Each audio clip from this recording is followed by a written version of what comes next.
na esfera administrativa, né? Então, temos em todas as esferas do direito aí, nós teremos o crime, né? O direito penal, ou seja, o direito penal é definindo o crime e aplicando pena, definindo o crime e aplicando pena. Então, o Estado reserva para si o ius puniendi, que é o direito de punir. A única exceção que nós temos está lá no artigo 57 da Lei 6.001 de 73, que é o Estatuto do Índio, onde o cacique pode aplicar pena no índio, né? Vai julgar e aplicar uma pena no índio. Então, veja que a previsão na lei, no artigo 57 da Lei 6.001 de 73. Fora isso, quem aplica a pena é porque a competência para legislar sobre o direito penal é privativa da União. Está previsto no artigo 22, inciso 1º da Constituição Federal. Artigo 22, inciso 1º da Constituição Federal, diz que a competência para legislar em matéria criminal é da União. O Estado não pode, o município não pode legislar sobre matéria penal, certo? Então, nós temos aí a responsabilidade pessoal, no artigo 5º, inciso 45, artigo 5º, inciso 45, que diz que a pena não passa da pessoa do condenado. A pena não passa da pessoa do condenado, diferentemente do cível, aonde a dívida continua, né? A dívida continua. Se o condenado morrer, né, durante a execução da pena, nos termos da Lei 7.210 de 84, né, o que vai acontecer? O Estado não vai chamar o filho dele, né, para cumprir a pena. Agora, no cível, vai chamar o filho para pagar essa dívida, logicamente, dependendo do espólio, né, nos termos do artigo 1997 da Lei 10.406 de 2002. Depois, importantíssimo também a observação do outro princípio, que é o princípio previsto na definição do crime, aquela do artigo 1º do Decreto 3.914 de 41, né, o crime demanda uma responsabilidade subjetiva, ou seja, a ação ou omissão ela tem que ser praticada ou com dolo, e esse dolo pode ser um dolo direto ou um dolo eventual, né? Dolo direto é quando a pessoa demonstra que quer praticar, ou dolo eventual quando ela não quer praticar, mas ela assume o risco, né? É o caso do dolo de trânsito, do artigo, que não existe dolo de trânsito, todo crime de trânsito para a Lei 9.503 de 97 é sempre um crime doloso, é culposo, né? Sempre culposo, mas existem aquelas observações aonde poderá, né, baseado no artigo 302 da Lei 9.503 de 97, se a pessoa estiver bêbada, dirigindo em alta velocidade no centro da cidade, ela está assumindo o risco de matar alguém, aí passa a ser um dolo eventual, né? Dolo, o crime culposo é julgado pelo juiz singular, já o crime doloso não é julgado pelo tribunal do júri, nos termos do artigo 5º, inciso 38 da Constituição Federal, e aquele procedimento do artigo 406 e seguintes,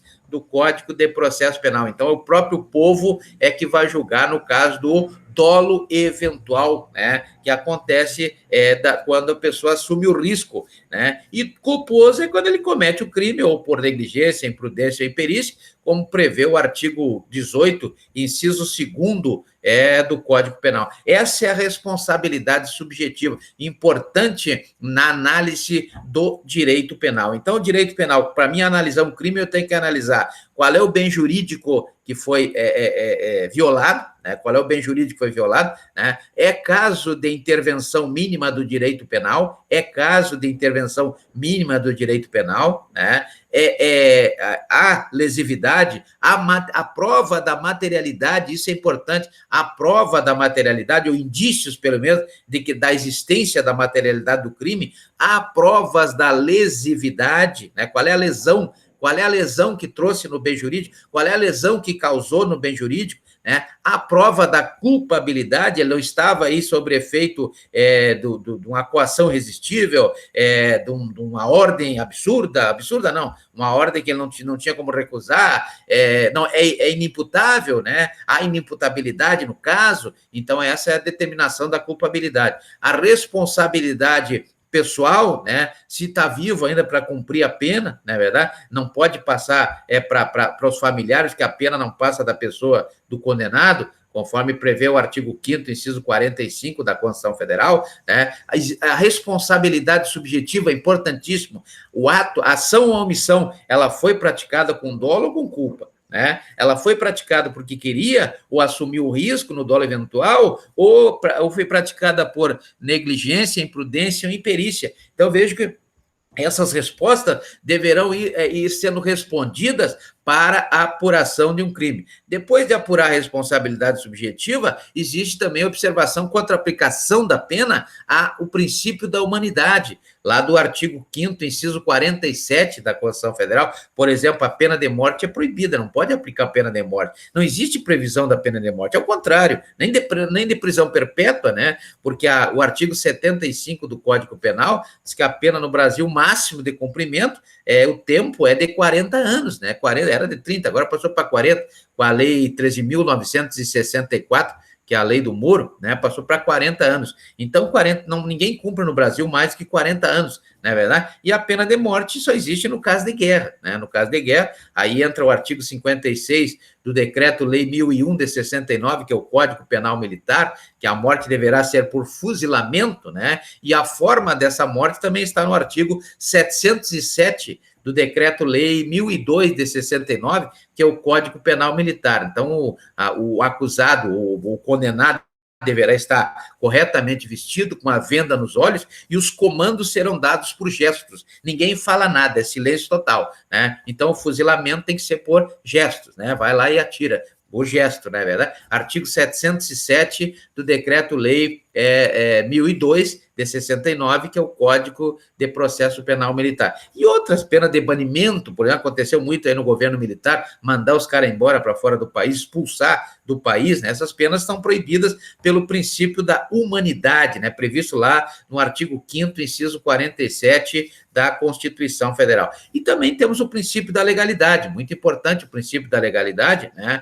Uma vez que observada aí a igualdade, e a igualdade que é um direito fundamental de todo e qualquer cidadão, ou seja, não é o direito, porque a Constituição Federal, ela não protege o direito à igualdade, ela não traz o direito à igualdade, ela traz uma obrigação para as administrações públicas, dentro das organizações político-administrativas do artigo 18 da Constituição Federal, garantir a inviolabilidade ao direito à igualdade. A inviolabilidade ao direito à igualdade quer dizer que nem todo mundo será condenado, será processado, será acusado, não, depende, cada situação é uma situação. Então, lá no artigo 5º, inciso 46 da Constituição Federal, nós temos aí a individualização da pena, Cada caso tem que ser analisado, não pode botar tudo num balaio só e analisar. Cada caso é um caso, cada caso vai ter os seus indícios de materialidade e autoria,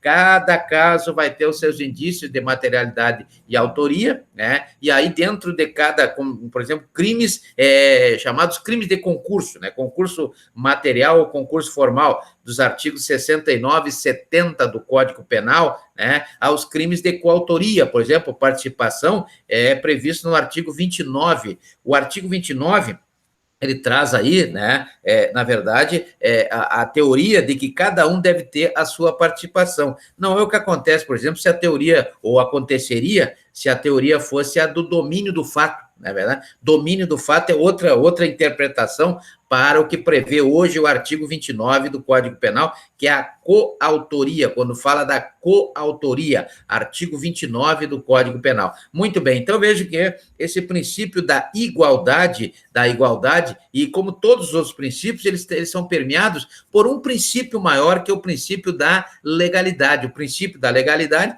que está previsto no artigo 5º, inciso 39 da Constituição Federal. Então, vejo que existe aí, no caso da igualdade, uma seletividade indireta do sistema penal, né? Então, existe uma garantia da seletividade. Não é todos que praticam crime que vão sofrer a mesma pena, não. A pena vai ser gradativa, a pena vai ser correspondente à prática criminosa, à violação criminal, né? Então, dependendo do grau de lesividade, do grau de ofensividade, do grau de periculosidade do sujeito ativo e grau de reprovabilidade social, é que será aplicada a pena, né? A dosimetria prevista no artigo 59 do Código Penal será calculada. Então, isso é que assegura-se a execução da garantia da a inviolabilidade à igualdade, não é verdade? A igualdade prevista lá no caput do artigo 5º da Constituição Federal. Então, esse é o